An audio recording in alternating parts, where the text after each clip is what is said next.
Hey everybody, this is a piece titled, it's kind of weird. It's an article on Zionism, the editors of the Palgrave Encyclopedia of Imperialism and Anti-Imperialism throughout without notifying the author, by Lars Fischer.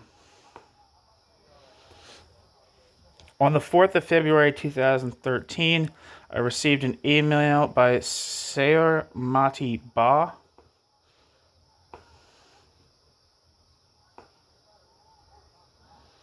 inviting me to contribute an article of 3,000 to 4,000 words on Zionism to the forthcoming Palgrave Encyclopedia of Imperialism and Anti-Imperialism, which I readily accepted.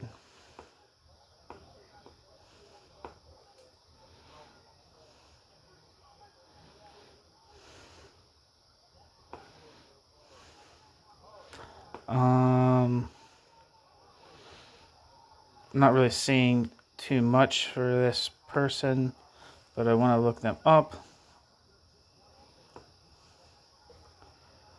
Dr. Sayer Mati Ba is a temporary lecturer in film studies at Bangor University.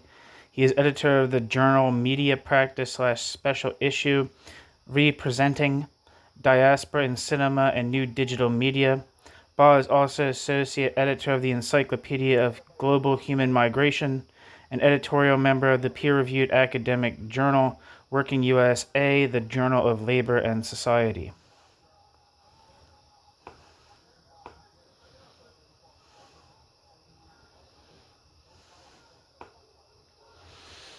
Back to the text. Due to a confluence of difficult personal circumstances, I subsequently fell foul of the initial deadline, having been informed that mine was, quote, a crucial essay, end quote, and sent an emphatic reminder on the 24th of November and 16th of December 2013, and twice on the 3rd of January 2014. I finally submitted my article on the 6th of January. I must thank you so much for this contribution on Zionism, Emmanuel Ness responded on the same day.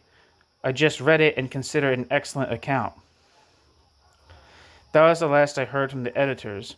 Once in a while I checked online whether the publication of the encyclopedia was moving closer. When it became clear that it really would be coming out this autumn, I thought I'd better contact the editors, given that I'd been led to believe there would be proofs to correct. When I contacted Ness on the 4th of September, he responded the following day to inform me that, quote, the project direction focused on third world issues, unquote, and my essay, quote, was sadly not included, unquote. Apparently embarrassed, Emmanuel Ness not only offered to pay me a fee out of his own pocket, but also pointed out that his mother, due to those whose death he claimed to have been somewhat distracted from the project, was an Auschwitz survivor. Now, the editors are, of course, entirely within their rights to reject my submission if they feel they have cause to do so. Surely, though, one would ordinarily expect them to contact me, explain their misgivings, and request changes first. Instead, the editors could not even be bothered to inform me of the fact that they had thrown out my article. Evidently, the Palgrave Encyclopedia of Imperialism and Anti-Imperialism has now come out. I am in no position to acquire such an expensive resource, and it will be a while until I can access it in a library. Consequently, I can make inferences based only on the index which Palgrave has made available online. It would seem that there is indeed no entry for Zionism in the encyclopedia. The index entries for Zionism indicate that it is treated in the context of lengthy discussion of Palestine and the Negev Bedouin. Other entries place it on the same pages as references to U.S. imperialism, apartheid, Black September, racism, displacement, dispossession, accumulation by dispossession, grabs, and musical antifada.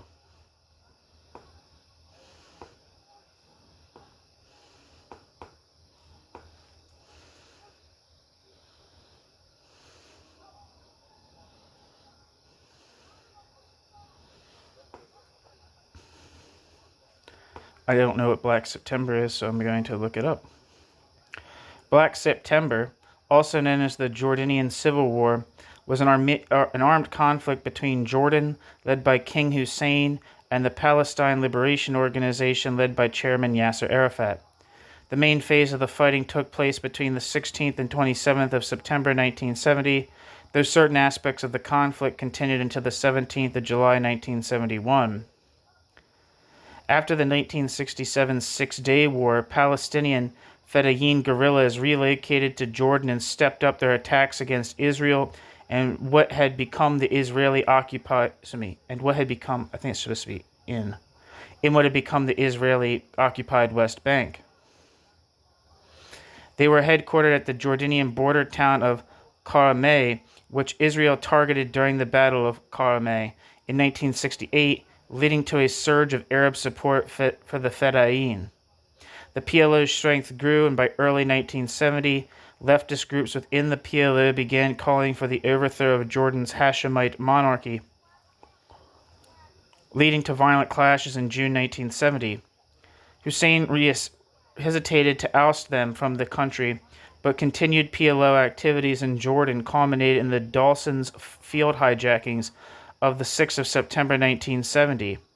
This involved the Popular Front for the Liberation of Palestine seizing 3 civilian passenger flights and forcing their landing in the Jordanian city of Zarqa, where they took foreign nationals as hostages and blew up the plane in front of international press. Hussein saw this as the last straw and ordered the Jordanian army to take action. On the 17th of September 1970, the Jordanian army surrounded cities with a significant PLO presence, including Amman and Arbid, and began targeting Fedayeen posts that were operating from Palestinian refugee camps. The next day, 10,000 Syrian troops bearing Palestinian Liberation Army markings began an invasion by advancing towards Ibrid, I don't know if I'm saying this right, which the Fedayeen had occupied and declared to be, quote, a liberated city. On the 22nd of September, the Syrians withdrew from Irbid after suffering heavy losses to a coordinated aerial ground offensive by the Jordanians. Mounting pressure from other Arab countries such as Iraq led Hussein to halt his offensive. On the 13th of October, he signed an agreement with Arafat to regulate the Fedayeen's presence in Jordan. However, the Jordanian military attacked again in January 1971, and the Fedayeen were driven out of the cities, until 2,000 surrendered after they were encircled during the Ajlun offensive on the 23rd of July, formally marking the end of the conflict. Jordan allowed the Fedayeen to relocate to Lebanon via Syria, where they later became involved in the Lebanese Civil War. The Palestinian Black September organization was founded after the conflict to carry out attacks against Jordanian authorities in response to the Fedayeen's expulsion.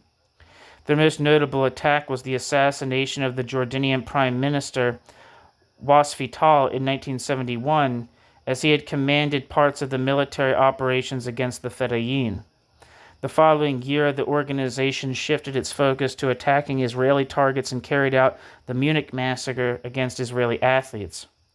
Though the events of Black September did not reflect a Jordanian-Palestinian divide, as there were Jordanians and Palestinians on both sides of the conflict, it paved way for such a divide to emerge subsequently. Okay, back to the text. Thank you for allowing me that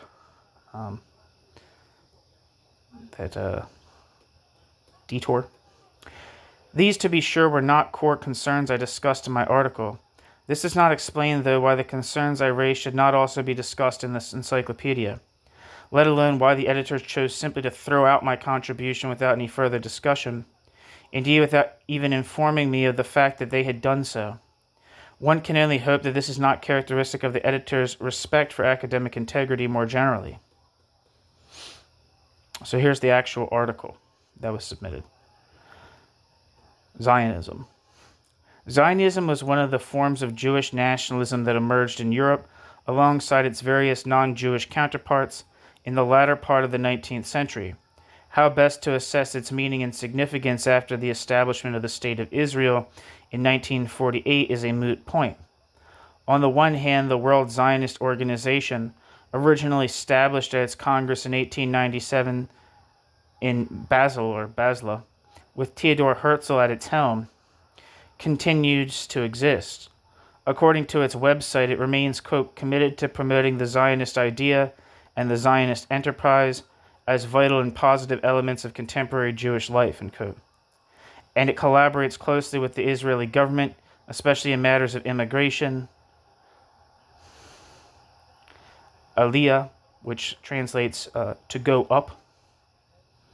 On the other hand, the term Zionist is generally used, especially by critics, as a blanket term denoting a broad range of issues from Israeli national identity, constitutional arrangements, and security interests to cultural activity, or indeed anything to come out of or likely to benefit Israel. In other words, in many instances where the term Israeli would arguably be appropriate. Writing just prior to the Oslo process, the committed Zionist Nathan Rothenstreich, who lived from 1914 to 1993, stated that, quote, there is no Zionist ideology today, end quote.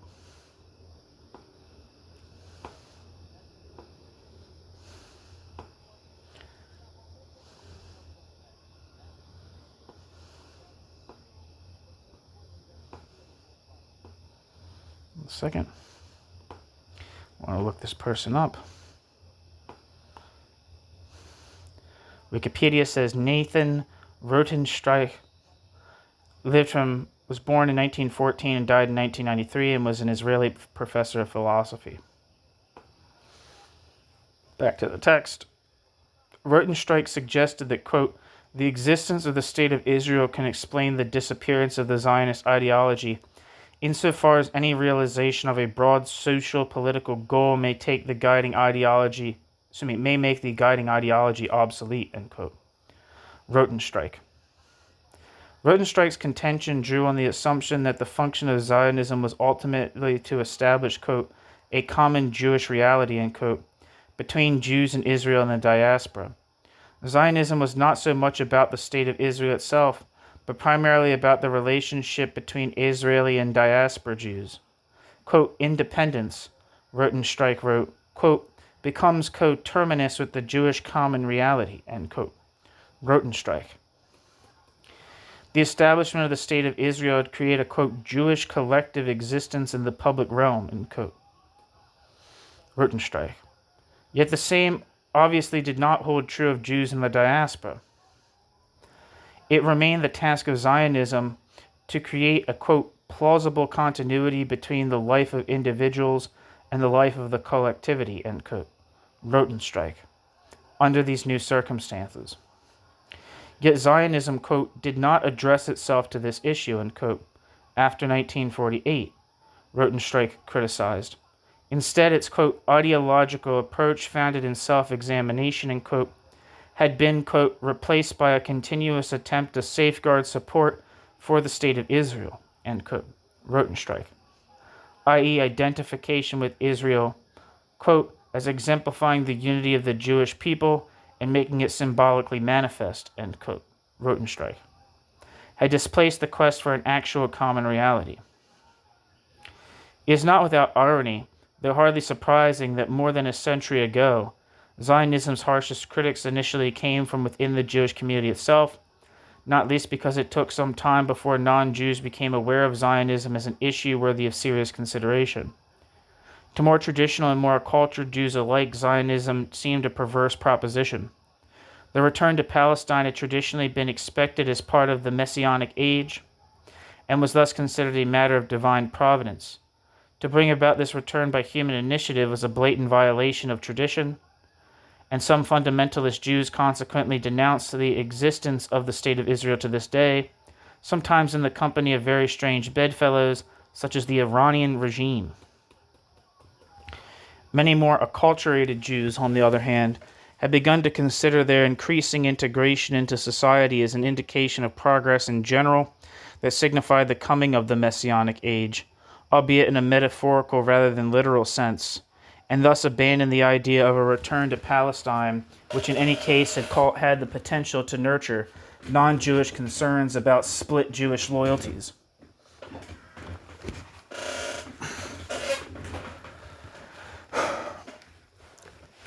Non-Jewish socialists within and beyond the Second International were not far behind and soon discovered Zionism as the example for an anachronistic fixation on nationalist concerns.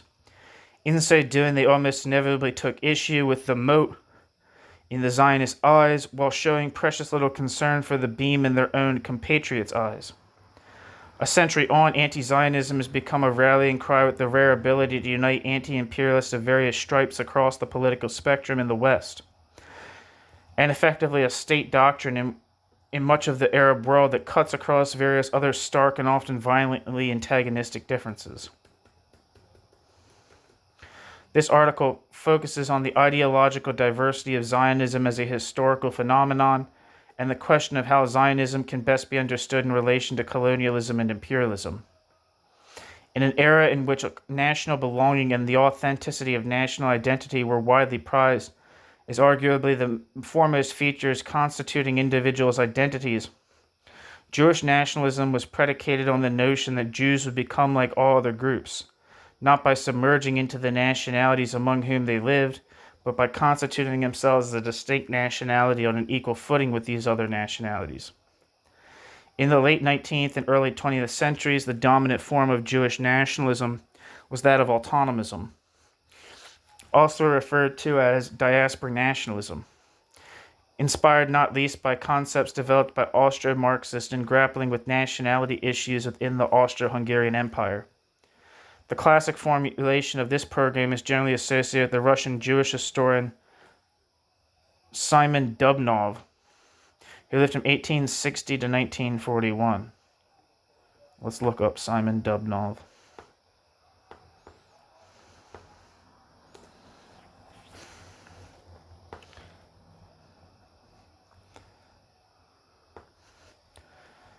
Wikipedia says Simon Dubnov lived from 1860 to 1941 and was a Russian Jewish historian, writer, and activist. Back to the text. Quote, Jewish nationality, end quote, Dubnov argued in 1901,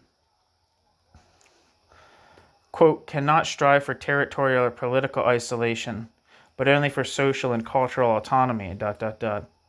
Old Jewry sacrificed its civic rights for its national rights, and new Jewry its national rights for its political or civic rights. The period of autonomy now approaching does not tend to either of these two extremes of the previous epochs, end quote. Simon Dubnov.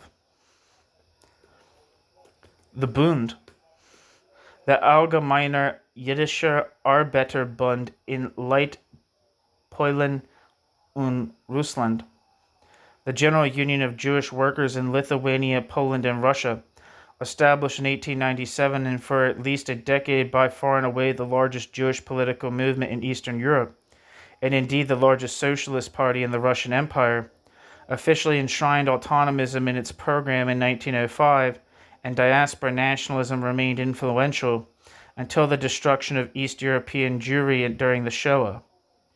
Zionism and territorialism, by contrast, argued that Jewry needed a territory of its own within which to develop its national life.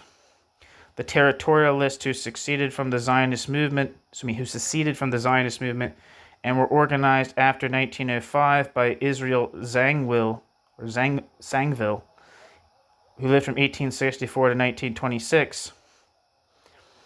In the Jewish Territorial Organization, suggested that any suitable territory, e.g. Africa or South America, could serve this purpose, while the Zionists, after some initial debate, insisted that only Palestine could truly function as a Jewish homeland.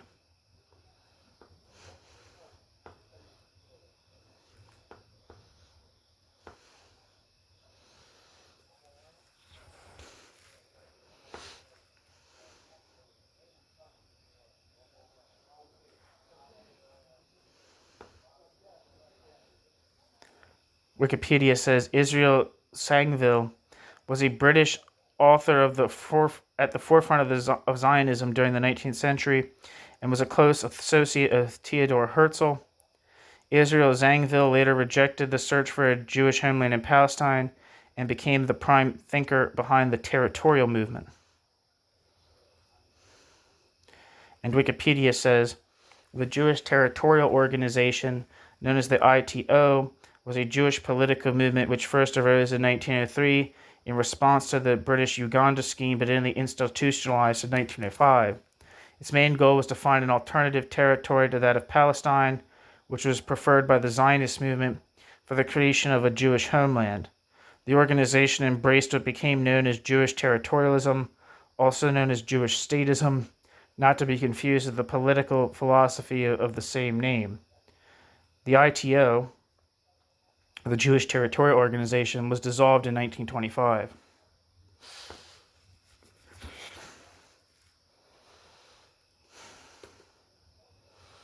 Back to the text.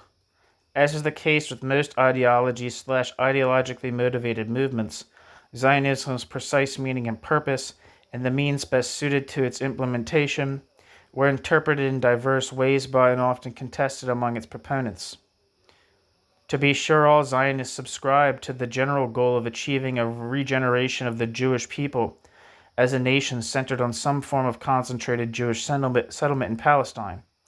Yet when it came to determining what form this settlement might take, how and with whose support it might best be achieved, what exactly the nature of the desired regeneration should be, what form relations to the non-Jewish population of Palestine should take, what if any future Jews had in the diaspora, etc. Zionists formulated a broad range of positions, many of them mutually attenuating if not contradictory. Readers unfamiliar with this field will find Anitra Shapiro's short discussion of Herzl, Ahad Ha'am, and Berdichevsky offers a convenient introduction.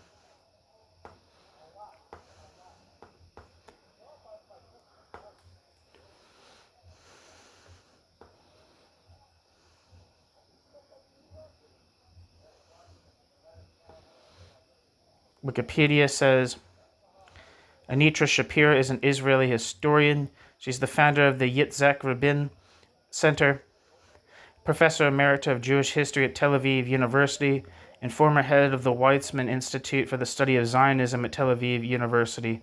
She received the Israel Prize in 2008.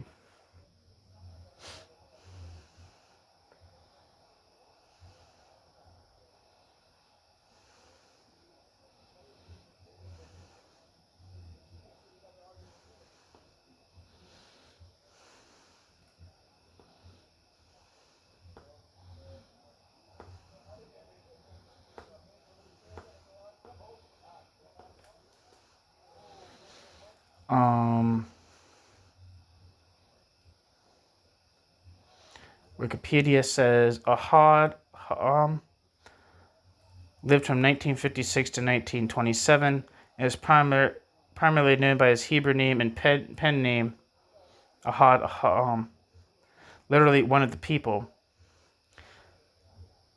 As he was a Hebrew journalist and essayist, one of the foremost pre-state Zionist thinkers.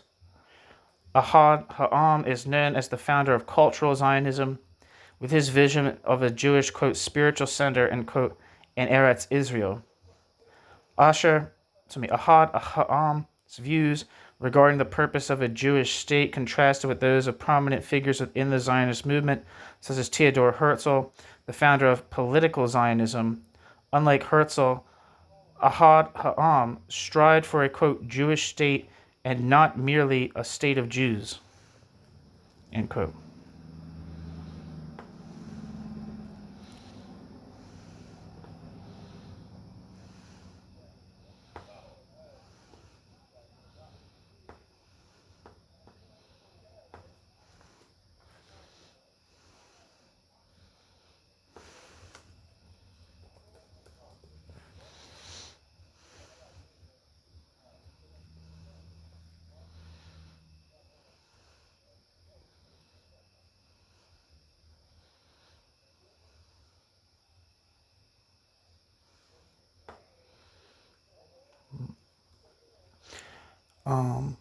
Back to the text. I don't know if I said that already. Three crucial juxtapositions stand out. Firstly, that between political and practical Zionism.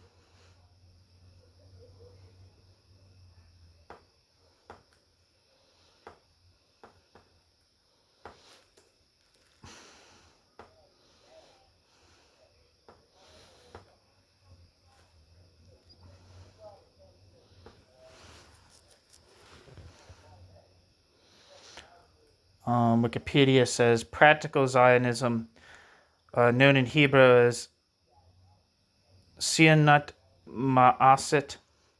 Practical Zionism was led by Moshe Leib, Lillian Bloom, and Leon Pinsker, and molded by the Lovers of Zion organization.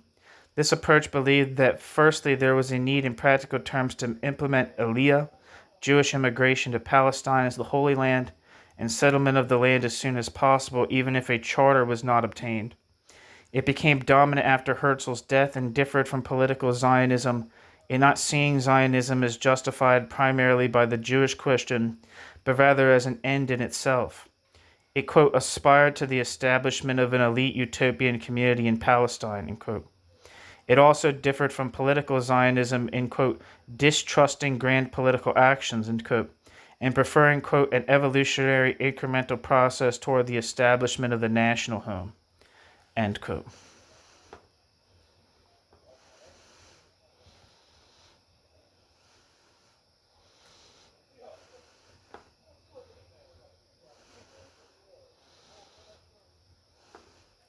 Political Zionism refers to, according to Wikipedia, political Zionism aimed at establishing the Jewish people a publicly and legally assured home in Palestine through diplomatic negotiation with the established powers that controlled the area. It focused on a Jewish home as a solution to the, quote, Jewish question, and anti-Semitism in Europe, centered on gaining Jewish sovereignty, probably within the Ottoman or later British or French Empire, and was opposed to mass migration until after sovereignty was granted. It initially considered locations other than Palestine, e.g. in Africa, and did not foresee migration by many Western Jews to the new homeland. Nathan Birnbaum, a Jew from Vienna, was the original father of political Zionism, yet ever since he defected away from his own movement. Theodor Herzl has become known as the face of modern Zionism. In 1890, Birnbaum coined the term, quote, Zionism and the phrase, quote, political Zionism 2 years later. Birnbaum published a periodical titled Selbstemancipation, Self-Emancipation, which espoused, quote, the idea of a Jewish Renaissance and the resettlement of Palestine, end quote. In this idea, Birnbaum was most influenced by Leon Pinsker. Citation needed. Political Zionism was subsequently led by Herzl and Max Nordau. This approach was espoused at the Zionist organization's First Zionist Congress and dominated the movement during Herzl's life. Back to the text. Oh yeah, cultural Zionism. Let's look that up. Shit.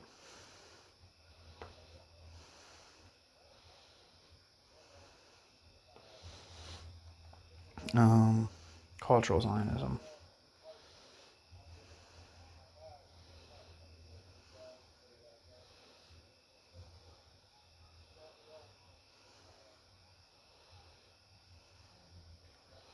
According to Wikipedia, cultural Zionism or spiritual Zionism is a strain of Zionism that focuses on creating a center in historic Palestine with its own secular Jewish culture and national history, including language and historical roots, rather than on mass migration or state building. The founder of cultural Zionism was Asher Ginsburg, better known as Ahad Ha'am. Like Hebat Zion and unlike Herzl, Ha'am saw Palestine as the spiritual center of Jewish life. Ha'am inaugurated the movement in his 1880 essay, This Is Not the Way, which called for the cultivation of a qualitative Jewish presence in the land over the quantitative one pursued by Hebat Zion. Ha'am was also a sharp critic of Herzl. Spiritual Zionism believed that the real politic engaged in by political Zionism corrupted Jewry and opposed any political solutions that victimized non-Jewish people in the land. Brit Shalom, which promoted Arab-Jewish cooperation, was established in 1925 by supporters of Ahad Ha'am spiritual Zionism, including Martin Buber, Gershom Scholem, Hans Kohn, quote, and other important figures of the intellectual elite of the pre-independence Yeshuv. End quote. Gorney describes it as an ultimately marginal group. Back to the text. The three critical juxtapositions stand out. Firstly, that between political and practical Zionism. Secondly, between political Zionism in a slightly different meaning and cultural Zionism. And thirdly, the issue of continuity and discontinuity. To what extent, to begin with the latter, does Zionism represent a continuation or rediscovery of Jewish tradition regarding a Jewish return to Palestine? This is a debate well rehearsed in Gershom Scholem's comments on the, quote, dialectic of continuity and rebellion.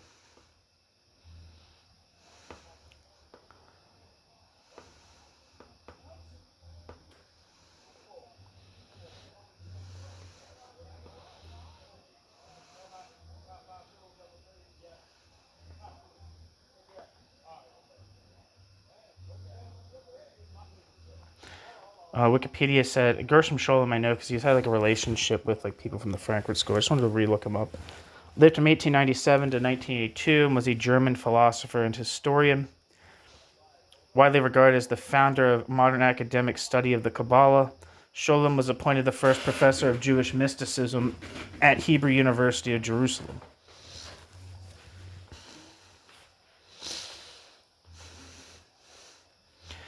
Back to the text. Zionism clearly broke with Jewish tradition in significant ways. It is now easily forgotten and may be news altogether for readers who are not at least in their 40s that mainstream Zionism and the State of Israel itself, for the first 3 decades of existence, were emphatically secular in their orientation and dominated by the labor movement. It is not to say that Zionism was not also supported by religious groups who considered the establishment of a Jewish homeland in Palestine the best or only means of ensuring that religious observance could be maintained. But these wielded little authority until the second half of the 1970s. The deeply disturbing justification of the existence of the State of Israel based on religious fundamentalism that has emerged as a significant phenomenon in recent decades marks a crucial departure from the original program of mainstream Zionism.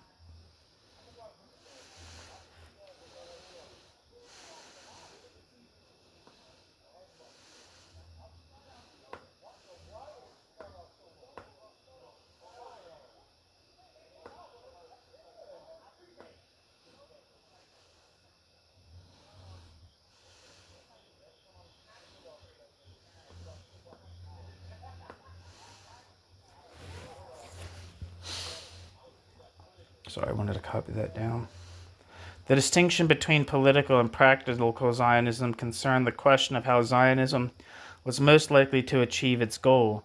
In this juxtaposition, the political Zionist, initially led by Herzl, argued that the movement should focus primarily on political and diplomatic initiatives designed to persuade the relevant international powers to grant, recognize, and if necessary, help protect a Jewish homeland in Palestine.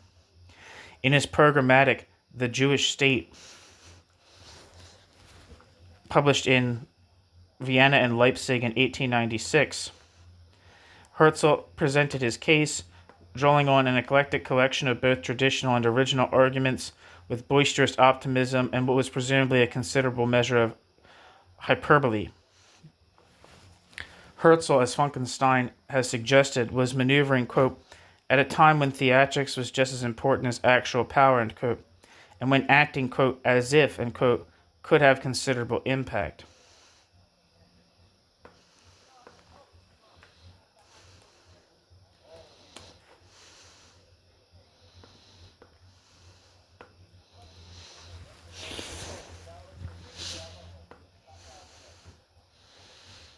Wikipedia says Der Judenstaat is a pamphlet written by Theodor Herzl and published in February 1896 in Leipzig and Vienna by M. Breitenstein's Verlags Buchhandlung.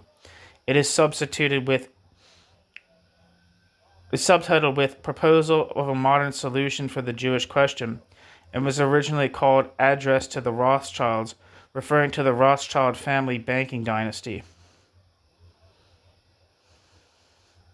as Herzl planned to deliver it at a speech to the Rothschild family. Baron Edmund de Rothschild rejected Herzl's plan, feeling that it threatened Jews in the diaspora. He also thought it would put his own settlements in Palestine at risk. It is considered one of the most important texts of modern Zionism.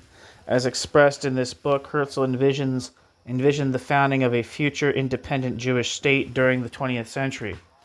He argued that the best way to avoid anti-Semitism in Europe was to create this independent Jewish state. The book encourages Jews to purchase land in Palestine, the historic homeland of the Jews, although the possibility of a Jewish state in Argentina is also considered, as in that country's constitution. Article 25 said that the immigration of Europeans will be welcomed. Herzl popularized the term, quote, Zionism, which was coined by Nathan Birnbaum. The nationalist movement culminated in the creation of the State of Israel in 1948, but Zionism continues to be connected with political support of Israel.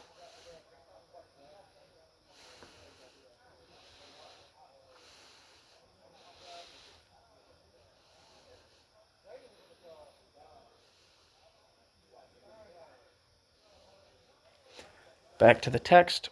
Quote, the world needs the Jewish state, end quote. Herzl declared, quote, therefore it will arise, end quote. Herzl, 1896. For Herzl, the emergence of modern anti-Semitism formed a crucial point of departure. As he explained, modern anti-Semitism was, quote, not to be confused with the persecution of Jews in former times, though it does still have a religious aspect in some countries, end quote. Rather, quote, in the principal centers of anti-Semitism, it is an outgrowth of the emancipation of the Jews, end quote. Herzl.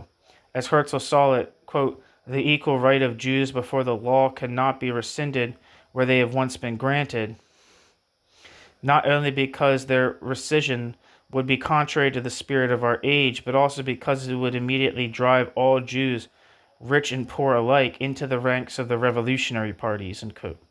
Herzl. Consequently, quote, no serious harm can really be done us, end quote. It was, quote, the very impossibility of getting at the Jews, end quote, he reasoned, that quote, nourishes and deepens hatred of Jews. And it was, quote, impossible to escape this vicious circle, end quote. Herzl, 1896. If the Jews now formed one people, Herzl argued, it was because, quote, our enemies have made us one whether we will or not, end quote. The Jews were, quote, strong enough to form a state, and indeed a model state, end quote. They should therefore be granted sovereignty over, quote, a portion of the globe adequate to meet our rightful national requirements, end quote. Herzl. Herzl was clearly formulating a staunchly political form of Zionism. He expressly referred to the, quote, mistaken principle of gradual infiltration of Jews, end quote, adding that piecemeal immigration was, quote, futile unless it is based on our guaranteed autonomy, end quote. Herzl. In a manner reminiscent of the mercantilist arguments presented for the toleration of Jews prior to their emancipation, Herzl suggested that, quote, if His Majesty the Sultan were to give us Palestine, we could in return undertake the complete management of the Ottoman finances, end quote.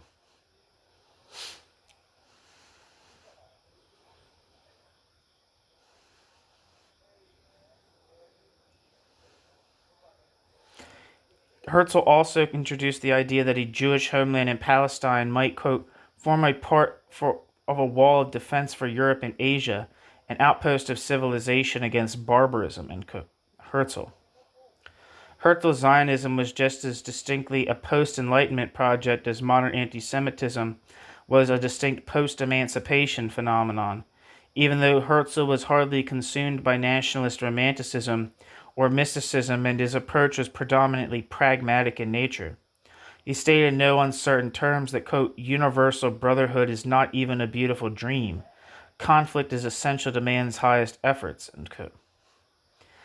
Those who sought to resolve the so-called Jewish question along universalist lines were, quote, soft-hearted visionaries, end quote, articulating, quote, sentimental drivel, end quote. Herzl, 1896. The productivization discourse that had featured so prominently throughout the debates on Jewish emancipation, i.e. the notion that Jews needed to be improved by engaging in supposedly productive activities, preferably working the land and with their hands, as opposed to the unproductive one which they were traditionally associated, principally peddling and usury, here became increasingly enmeshed with the discourse on racial degeneracy so popular from the second half of the 19th century onwards. Quote, Herzl's theoretical language, and quote, as Funkenstein has put it, quote, is first and foremost the incredibly unsophisticated language of social Darwinism, end quote. Funkenstein. This found a particularly well-known expression in Max Nordau's propagation of muscular Judaism, i.e. the type of a physically fit and strong Jew who had displaced the stereotypically puny ghetto Jew.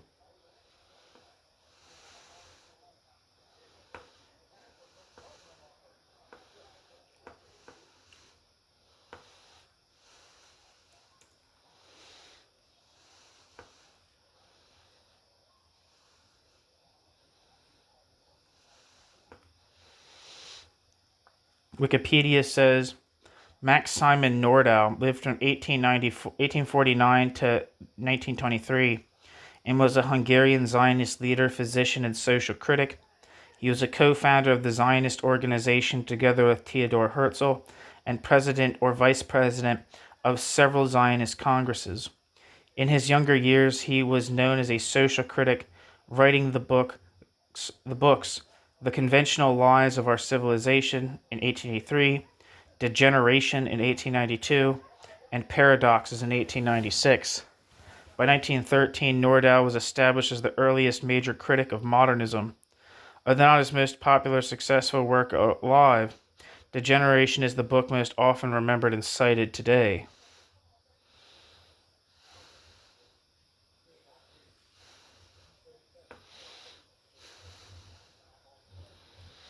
Back to the text. Herzl suggested that the, quote, governments of all countries scourged by anti-Semitism will be keenly interested in obtaining sovereignty for us, end quote.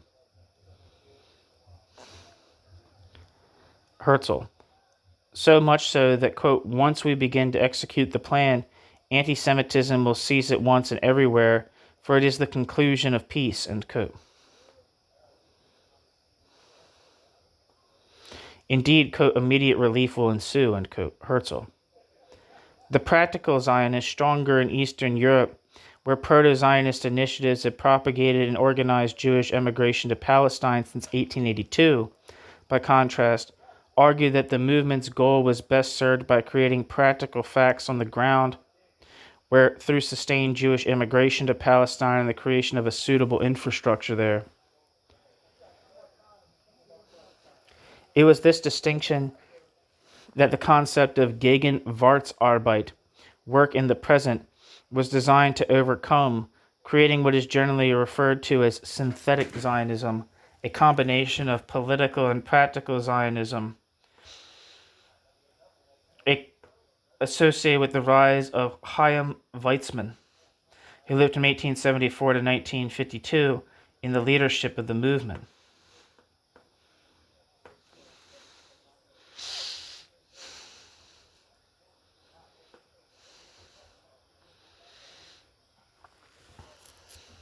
According to the Jewish Virtual Library, synthetic Zionism is a doctrine that coalesced at the 18th Zionist Congress in 1907.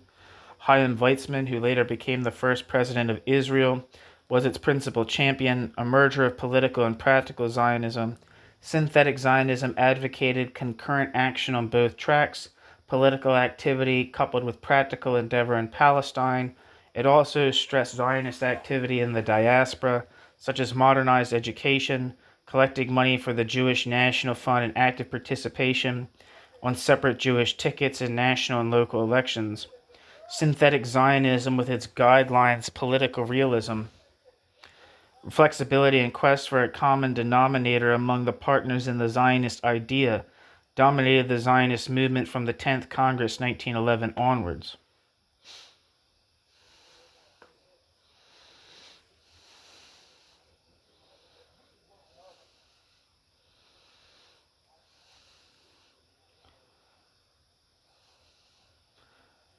And Chaim Weizmann.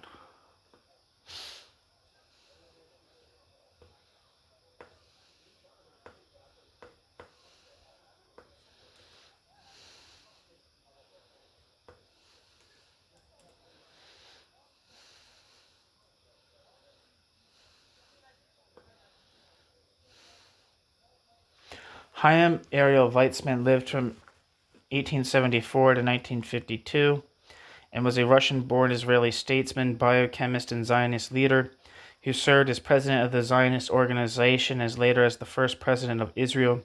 He was elected on the 16th of February 1949 and served until his death in 1952. Weizmann was instrumental in obtaining the Balfour Declaration in 1917 and convincing the United States government to recognize the newly formed State of Israel in 1948. As a biochemist, Weizmann is considered to be the, quote, father of industrial fermentation. He developed the acetone-butanol-ethanol fermentation process, which produces acetone, N-butanol, and ethanol through bacterial fermentation. His acetone production method was of great importance in the manufacture of cordite explosive propellants for the British war industry during World War I. He founded the Seif Research Institute in Rehovot, later renamed the Weizmann Institute of Science in his honor, and was instrumental in the establishment of the Hebrew University of Jerusalem.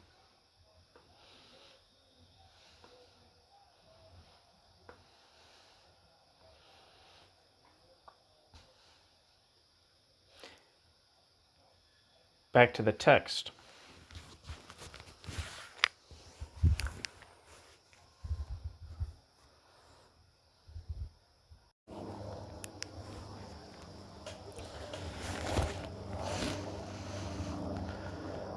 The distinction between political and cultural Zionism ultimately concerned the question of whether Zionism's goal was above all to secure a nation-state like all others for the Jews, or whether its Jewish settlement in Palestine served a more profound purpose for Jews in Palestine and the diaspora alike and should take whatever form was best suited to this purpose. Political Zionism found its crudest expression in the form of Zionist revisionism.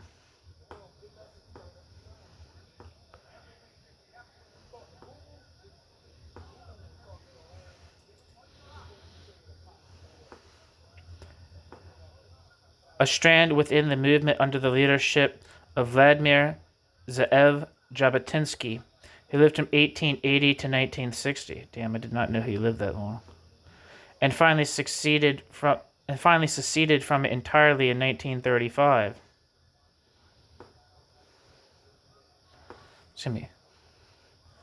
A strand within that movement under the leadership of Vladimir Zeev Jabotinsky that finally seceded from Zionist revisionism. It says seceded from it entirely. Jesus Christ, I'm fucking this up. Political Zionism found its crudest expression in the form of Zionist revisionism, a strand within the movement under the leadership of Vladimir Zeev Jabotinsky, who lived from 1880 to 1960, that finally seceded from it entirely in 1935. Does that mean seceded from political Zionism, or that the movement of Jabotinsky seceded from Zionist revisionism? I don't know. I think it's probably the former. I'm not sure. While revisionist claims to have been more prescient and proactive in the face of the Shoah represent no more than wishful thinking, there can be little doubt that desperation in the face of the genocide against European Jewry and the refugee crisis that unfolded after the liberation of the camps and was aggravated by the wave of post-war pogroms in Eastern Europe strengthened the revisionist position and those forces seeking open military confrontation to drive the British out of Palestine. The Likud ascendancy in Israel after 1977 can be seen not least as the late victory of Zionist revisionism over the labor movement's previous dominance in mainstream Zionism.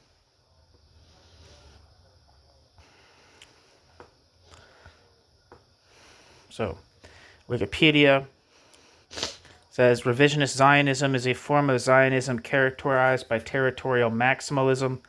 Revisionist Zionism promoted expansion and the establishment of a Jewish majority on both sides of the River Jordan, developed by Ze'ev Jabotinsky in the 1920s. This ideology advocated a, quote, revision of the, quote, practical Zionism of David Ben-Gurion and Chaim Weizmann, which was focused on settling of Eretz Israel, land of Israel, by independent individuals.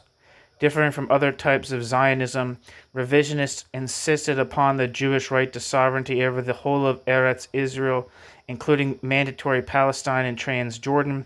It was the main ideological opponent to the dominant socialist labor Zionism. Revisionist Zionism has strongly influenced modern right-wing Israeli parties, principally Herut and its successor Likud. In 1935, after the Zionist executive rejected Jabotinsky's political program, Jabotinsky resigned from the World Zionist Organization and founded the New Zionist Organization, known in Hebrew as Tzach. Its aim was to conduct independent political activity for free immigration and the establishment of a Jewish state. In its early years under Jabotinsky's leadership, revisionist Zionism was focused on gaining support from Britain for settlement. From the early 1930s, Jabotinsky believed that the United Kingdom could no longer be trusted to advance the Zionist cause, leading to a short-lived alliance with Italy. Revisionist Zionism had its own paramilitary group led by Jabotinsky until his death in 1940, called the Irgun, which has been characterized by some as a terrorist organization. Both the Irgun and the Stern Gang, which emerged from it, were responsible for several attacks against the British to try to expel them from Palestine. After the White Paper of 1939 severely limited Jewish immigration to Palestine, just as the Nazis were gaining power, the Irgun and the Lehi initiated campaigns against the British. After the founding of Israel, control of the East Bank became increasingly less important to the ideology of revisionist Zionism. Following the 1967 Six-Day War, when Israel occupied the West Bank and the Gaza Strip, revisionism's territorial aspirations concentrated on these territories instead. Page needed, as in like the citation page needed. By the 1970s, the legitimacy of the Hashemite Kingdom of Jordan was no longer questioned, and in 1994, an overwhelming majority of Likud Knesset members, MKs, voted for the Israel-Jordan Treaty of Peace.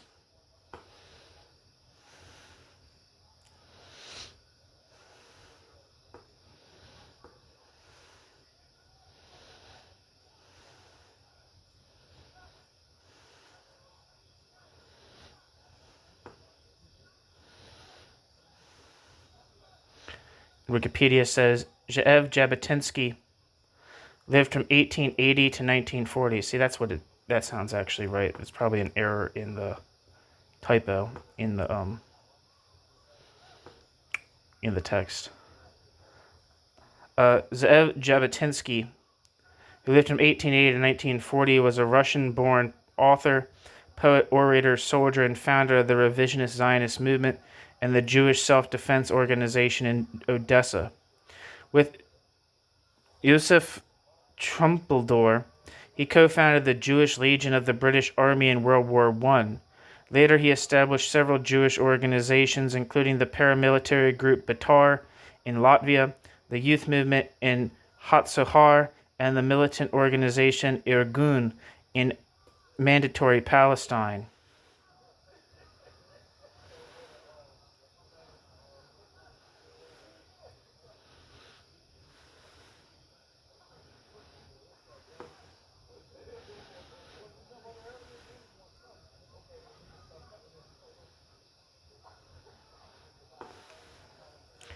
Back to the text. The concept of cultural Zionism was given its classic formulation by Ahad Ha'am, i.e. Asher Ginsburg, who lived from 1856 to 1927, who took the pen name Ahad Aham, Hebrew for one of the people.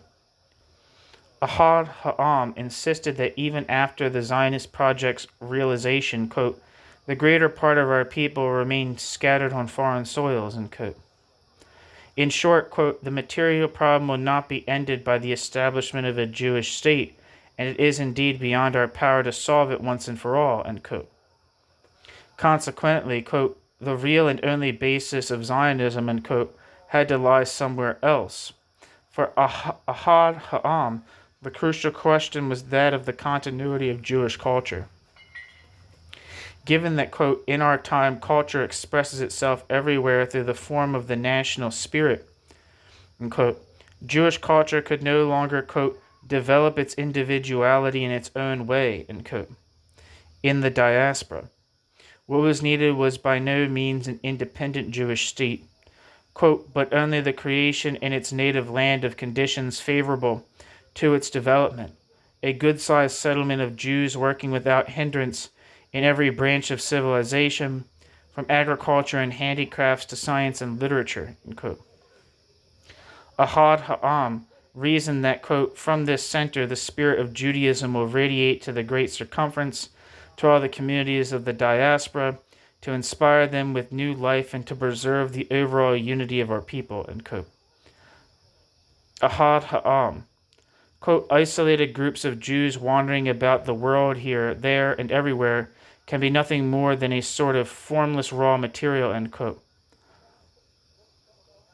Ahad Ha'am argued, quote, until they are provided with a single permanent center which can exert a, quote, pull on all of them and so transform the scattered atoms into a single entity with a definite and self-subsistent character of its own, end quote. Ahad Ha'am.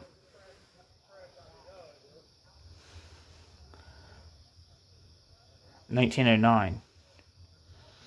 Cultural Zionism exerted considerable influence on many of the most important intellectuals of the Yishuv, the pre-state Jewish settlement in Palestine, and was crucial to the formation of the later Israeli peace movement's most credible precursor, Brit Shalom, Covenant of Peace, active between 1925 and 1923.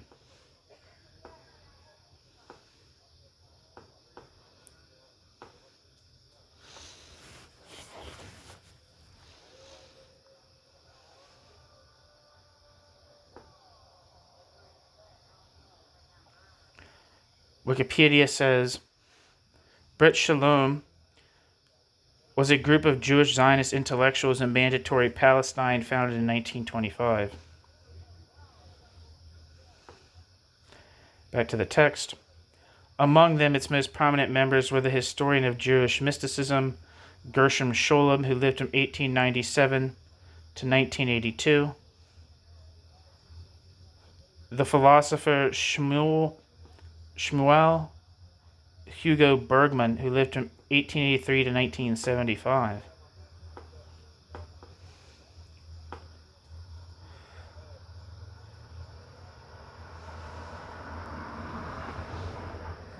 And the historian of nationalism, Hans Kohn, 1891 to 1971. The educationalist Ernst Simon, 1899 to 1988.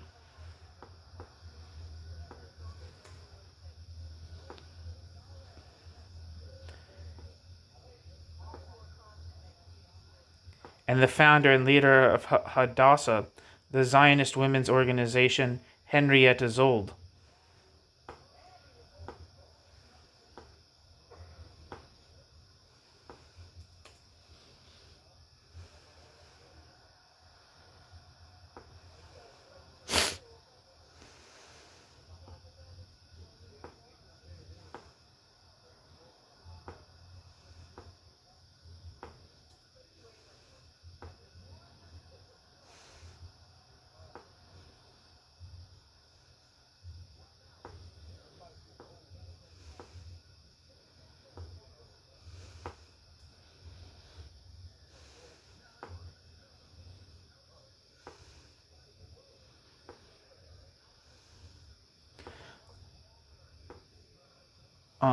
Just going to look up some of these people.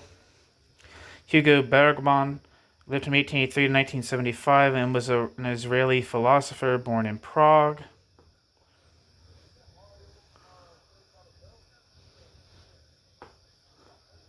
Hans Kohn was an American philosopher and historian. He pioneered the academic study of nationalism and is considered an authority on the subject. Wait, is that the right Hans Kohn? Yeah.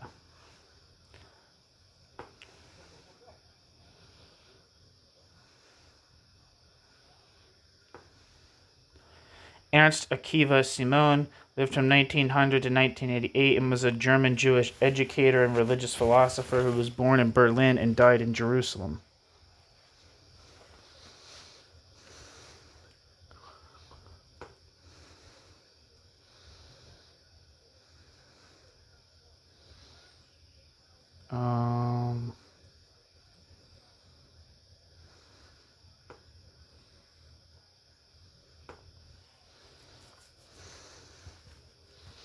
One second.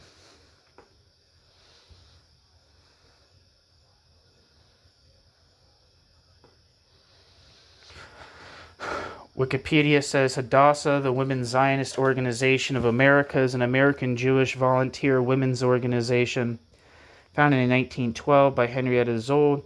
It is one of the largest international Jewish organizations with nearly 300,000 members in the United States.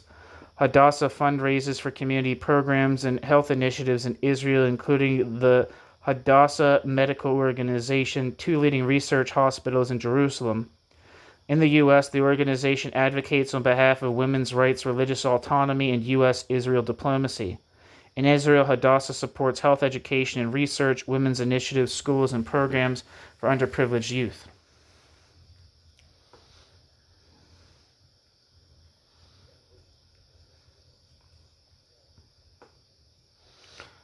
And Wikipedia says Henrietta Zold lived from 1860 to 1945 and was an American-born Jewish Zionist leader and founder of Hadassah, the Women's Zionist Organization of America.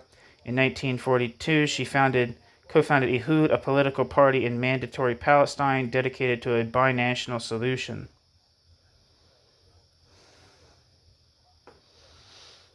She was born in Baltimore.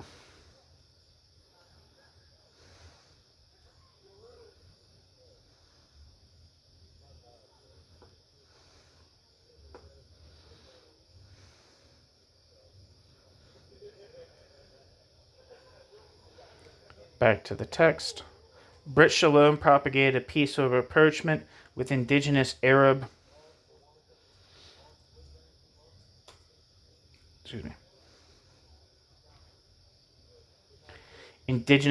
population and creation of a binational state in Palestine.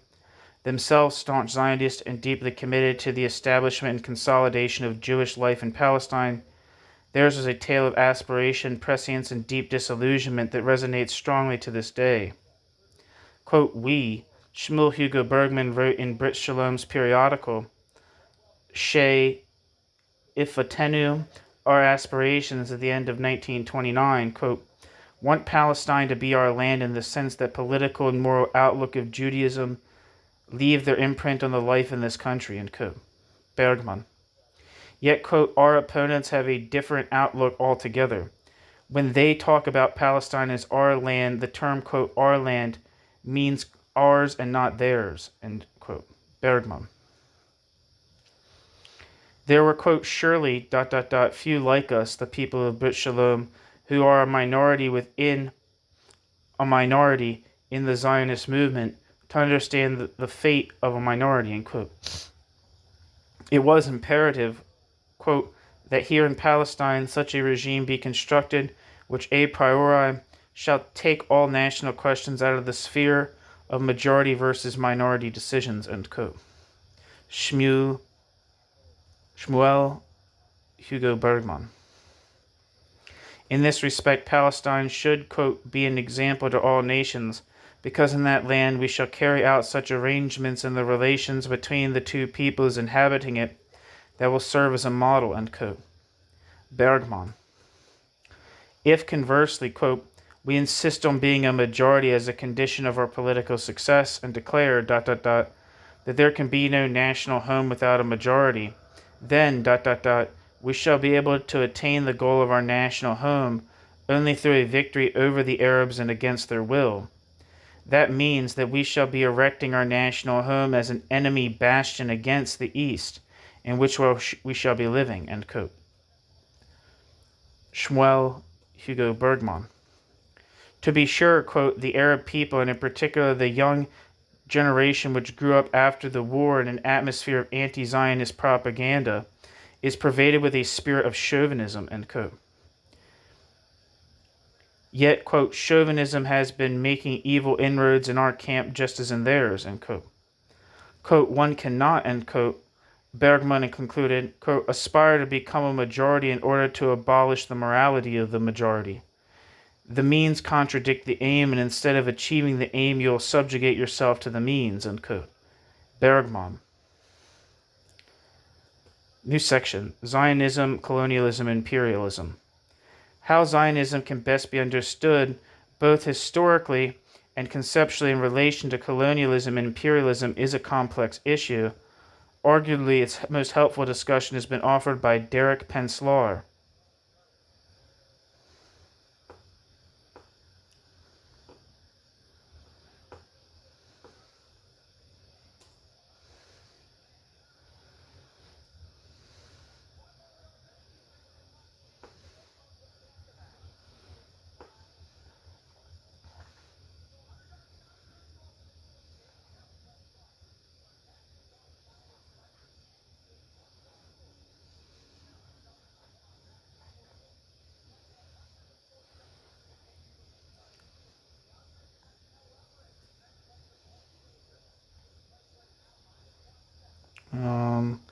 Derek Penslar is an American-Canadian comparative historian with interest in the relationship between modern Israel and diaspora Jewish societies, global nationalist movements, European colonialism, and post-colonial states. Back to the text.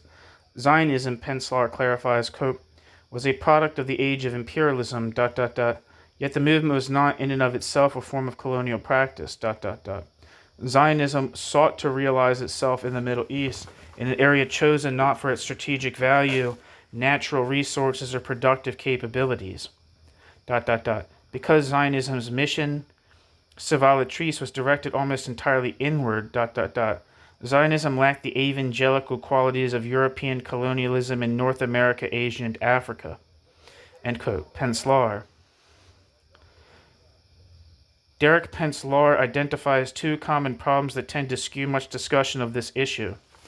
On the one hand, many are inclined, quote, to establish complete congruence or total separation between, end quote, Zionism and colonialism.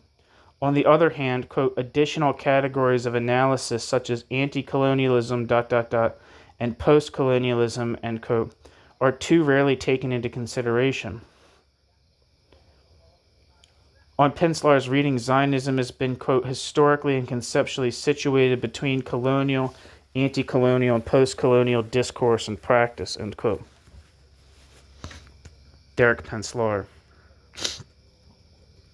To be sure, quote, the World Zionist Organization tried to assume the role of a colonizing state, end quote.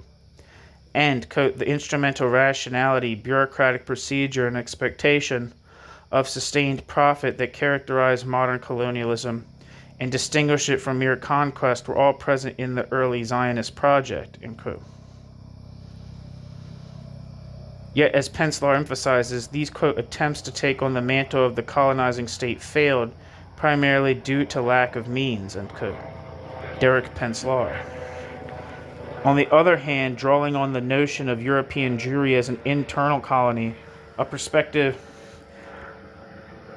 explored fruitfully inter alia by Susanna Heschel and Jonathan Hess, Penslar argues that, quote, the secularizing Jewish intelligentsia in 19th century Europe bore much in common with the westernized intelligentsia in lands under European colonial rule, end quote.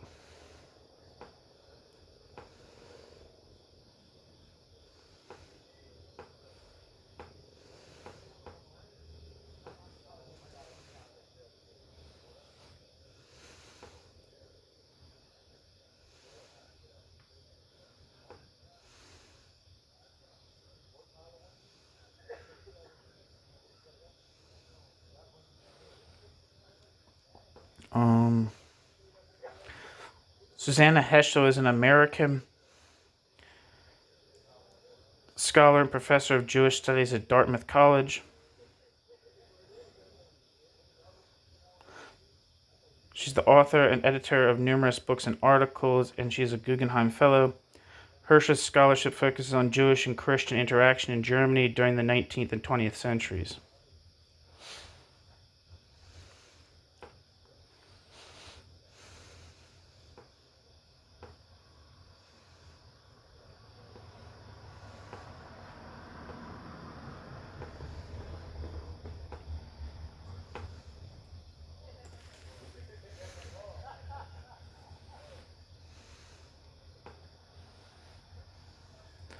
Jonathan M. Hess lived from 1965 to 2018 and was an American philologist and literary scholar who served as chair of the Germanic and Slavic Languages and Literatures Department and director of the Center of Jewish Studies at the University of North Carolina, Chapel Hill.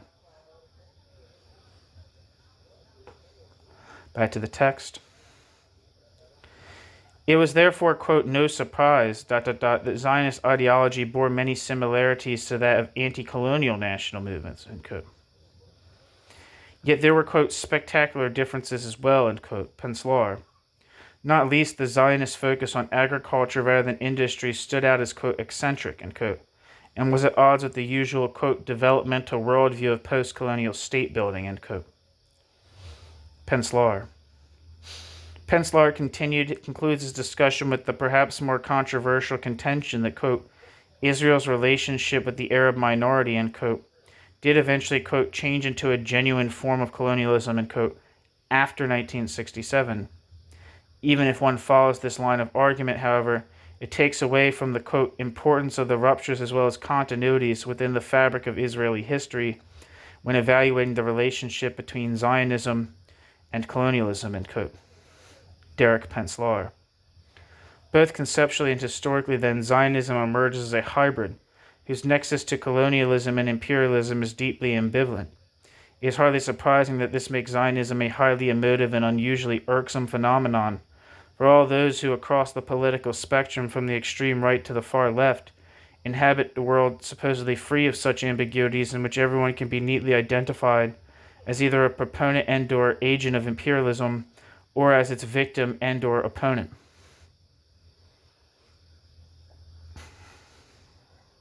And I'll read the references. Given the hopefully broad range of readers who will consult this encyclopedia, I've quoted primary sources from editions readily available to a general readership. See Shmuel Hugo Bergman's article from 1929, or a piece, Dr. Hugo Bergman on the majority question, published in Aharon Kadar's Bert Shalom, Documents and Introduction in Jerusalem Quarterly, number 18, 1981. Simon Dubnov, 1901, Autonomism, the Basis of the National Program, excerpt, published in The Jew in the Modern World, a Documentary History. See Ahad Ha'am, 1897, The Jewish State and the Jewish Problem in Arthur Hertzberg's edited volume, The Zionist Idea, A Historical Analysis and Reader. Ahad Ha'am, 1909, The Negation of the Diaspora in Arthur Hertzberg. And Theodor Herzl, 1896, The Jewish State excerpt in Arthur Hertzberg's The Zionist Idea. Amos Funkenstein, Perceptions of Jewish History, published in 1993. Susanna Heschel, 1998, article, Jewish Studies as Counter-History, published in David Bale, Michael Glaczynski, Susanna Heschel's edited volume, Insider/Outsider, published in 1998. Susanna Heschel's 1999 article, Revolt of the Colonized, Abraham Geiger's Wissenschaft des Judentums, as a challenge to Christian hegemony in the Academy, published in New German Critique in 1999. Jonathan Hess, 2002, Germans, Jews, and the Claims of Modernity. Derek J. Penslar, 2003 article, Zionism, Colonialism, and Post-Colonialism in Anitra Shapiro and Derek J. Pence-Lars edited volume. Israeli Historical Revisionism from Left to Right, published in 2003. Nathan Rothenstreich, 2007, Zionism, Past and Present. Gershom Scholem, 1974. It's probably not actually from then.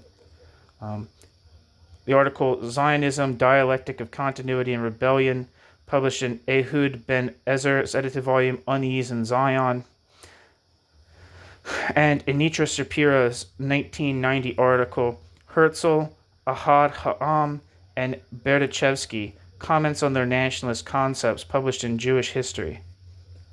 Further reading, Shlomo Avineri, 1981, The Making of Modern Zionism. Ehud Ben Ezer, 1974, Unease in Zion. Michael Brenner, 2002, Zionism, A Brief History. Jeffrey Herf, 2007, edited volume Anti-Semitism and Anti-Zionism in Historical Perspective, Convergence and Divergence. Benny Morris, Making Israel, published in 2017. Ratzabi Sholem, 2002, Between Zionism and Judaism, The Radical Circle, and Bert Shalom, 1925 to 1933. Yehuda Reinhardt and Anita Shapira, this edited volume, 1996, Essential Papers on Zionism. And Anita, what was I saying before? Was I saying Anitra?